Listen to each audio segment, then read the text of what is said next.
Hello students, in this video we are going to see about speed of performance loss in Model 1. Let us go to the topic. There are two kinds of performance. It is observed in parallel computers. What are those means? Peak performance and sustained performance. What is meant by peak performance?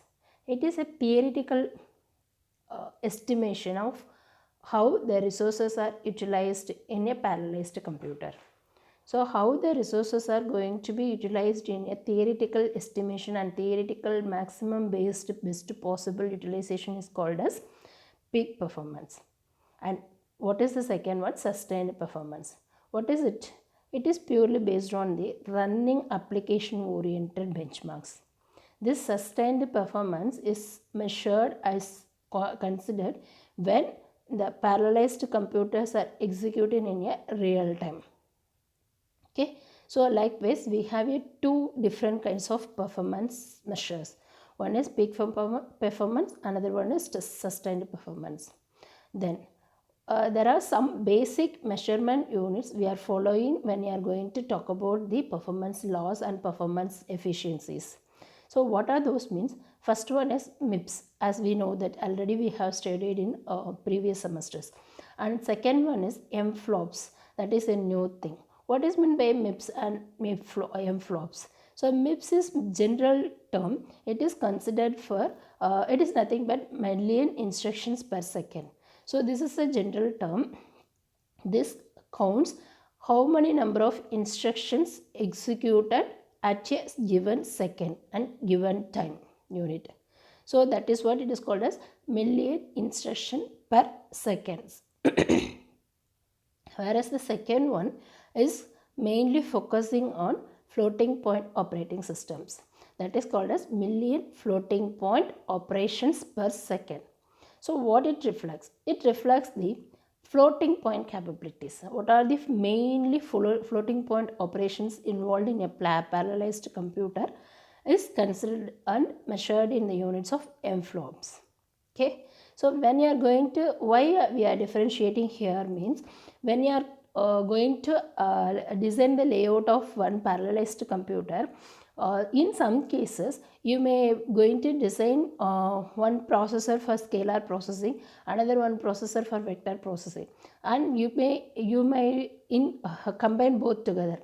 When you are combining these kind of processes, there is a separate unit for executing the integer part and there is a separate for executing the floating point operations.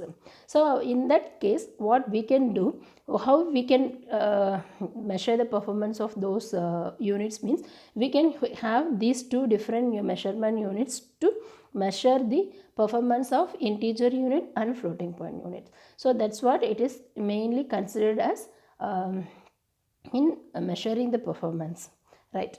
Then next one, benchmarks. What are the benchmarks? It's nothing but it's a set of programs of program fragments used to compare the performance of various machines. So it is benchmark is there a set of programs of program fragments. Okay, so we will see in the next video chapters what are the benchmarks we are following in our parallelized computer center. So it is defined as a set of programs of program fragments used to compare the performance of various machines. It depends, and the benchmarks are depends on the different companies and different machines. They are following the, say for example TPA is the one of the benchmark. And when you are working with cloud computing, there will be a one of the different benchmarks we are following. So these are all the these are all not to test the application. These are all to compare the performance of their machines in a parallelized environment. Okay, right. Then when you are going to talk about parallelized computer, what are the major sources we feel difficulty, what is the challenging parameters in a parallelized computer means? First one is inter-process communication, load imbalance, inter-task dependencies, extra computation and parallel balance point. So these are the main source of parallelized computer But when you are going to measure the performance of one parallelized environment, these are the main difficulties we need to take care of their sources when we are going to measure the performance. How we are measuring the performance, what are the factors involved in the measuring the performance means, as we discussed in the last video, mainly we are focusing on speed up and efficiency. Speed up factor and efficiency factor are the two important performance measuring points that we are going to see it in the next slides. So what are the laws we are following for measuring the performance means, mainly we are focusing on Amdahl's law and Gustafson law. There are two authors derived the laws based on their problem size and workload, and varying problem size and varying workload. Like that, they have developed one speed of efficiency formula and some laws. So in that, we are focusing on two laws. One is Amdahl's law and second one is Gustafson law. What is meant by Amdahl's law? Amdahl is one of the author. He developed the laws based on a fixed problem size and fixed workload. Either he developed that algorithm and equation on the basis of fixed problem size. What is meant by for problem size? We know that problem size are nothing but number of processes. If the parallelized computer have a fixed number of processes, means with exact fixed number of processors, he developed the law. But in some cases, if the fixed problem size is varying, it increases in a real-time environment or it may decreases in the real-time operation. So what we need to do? So that is called as scalability. So when you are going to increase or decrease in the number of processes, we can achieve the parameter called as scalability. For a scalable problem, how we can measure the speed up? So for that, Gustafson is the author. He developed the one algorithm called as Gustafson's law, and for this is purely for scalable problems, scaled problems where the problem size increases with machine size. Okay, so the problem size increases with machine size. Right, first we will see Amdahl's law. Amdahl's law, it was developed at 1967. So according to Amdahl's law, there are two types of operations are mainly focusing. One is completely sequential, another one is completely parallel. So completely sequential and completely parallel with the fixed problem size or with the fixed working load is his main main quotation of his Amdahl's law. So for a given problem, the speed up law does not increase linearly as the number of processors increase. So speed up does not increase linearly as the number of processes increase. So in fact, the speed up tends to become saturated. This is a consequence of Amdahl's law. So we'll see in the formula wise here, Ts is time taken and it is equal to alpha. T of 1 and T of P is equal to 1 minus alpha dot T of 1. We are assuming that this operation is going to be a parallel operation, achieves the linear speed up means what are the formula, what is the formula for finding up the speed up for n processor? How we can derive means we can we are having this basic equation S of n equal to T of 1 by T of n. With that we are substituting the values of Amdahl's T of n and T of 1 according to the Amdahl's law.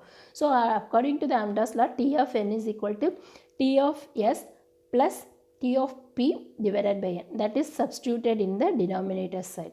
Then T of 1 is the same, always it is equal to 1. So at last you will be getting the value of S of n is equal to 1 divided by alpha plus 1 minus alpha divided by n. So this is the exact equation of Amdahl's law.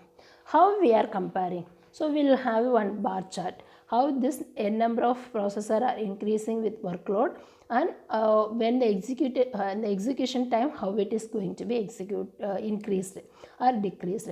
So in the left side we have drawn a chart with n number of processors and with workload.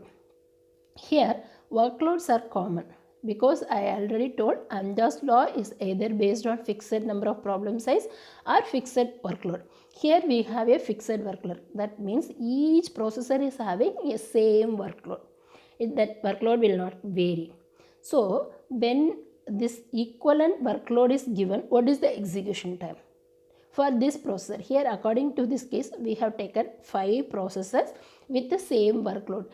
Then what is the execution time means? For a first processor, it takes more time because it is parallelly executing.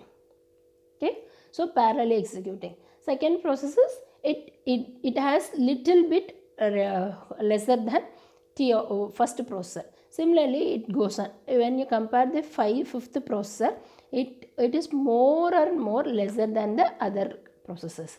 So here we can see the varying values of time in execution time. Thereby, this speed up factor is also varying.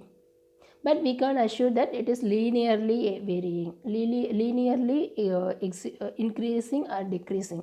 So this is what happening in Amdahl's law. For that we have move on to not we have. So the next variation is made by Gustafson, is one of the author. He developed a rule at the year of 1988. Then in this, what he has focused means, it in case of relaxed, not relaxed, in case of a variable fixed variable size of problem and variable size of workload, how we can measure the performance of a parallelized computer is the main aim of his law. So according to the Gustafson law, if the number of parallel operations in the problem is increased, that is scaled up, then in case of scalable processing, if the problem size is increased sufficiently, then the sequential equation will no longer be a bottleneck. So in the sequential equation doesn't have any bottleneck, because if the number of problem size is gradually increasing, if the number of problem size is gradually increasing, there is no problem of bottleneck in a sequential operation. Parallel is different. Parallel we are executing in a time slot way, and each processor will be simultaneously executing. In case of sequential equation in the sense, first processor will execute its operation. After the completion of its first processing, the second processor will start. Then second processor, after once it got over, the third processor will start.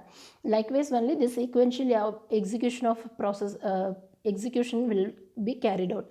This is, we know that already, we know that how the sequential operation will be carrying on. So in case of sequential operations, if the problem size is gradually increasing, there is no bottleneck in the execution of sequential operations. According to the Gustafson, he stated like this. Okay, what he developed the speed up factor with n number of processors, the same thing, but here the problem size or workload is increasing or decreasing. It is a variable size. For that, we used the notation called as S dash. S of n is for a fixed size of workload or fixed size of problem size, we developed the speed up factor. But for the varying values of problem size or workload, we developed the speed up factor with a notation called as S dash of n.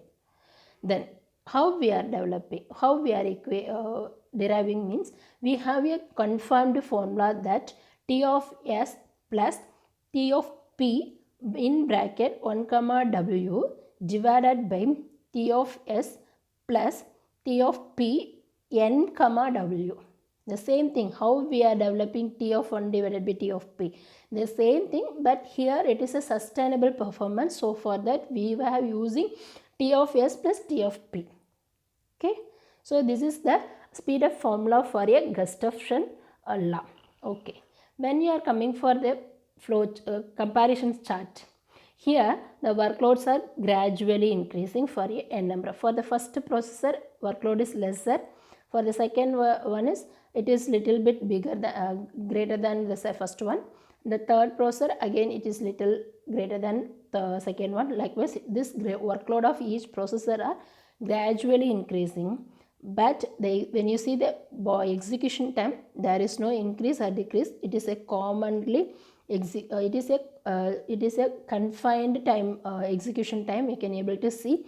Why? Because means here first processor is having lesser and second processor is little bit increasing. So when you are going to see the fifth processor at the end, each processor will have a equal time, execution time.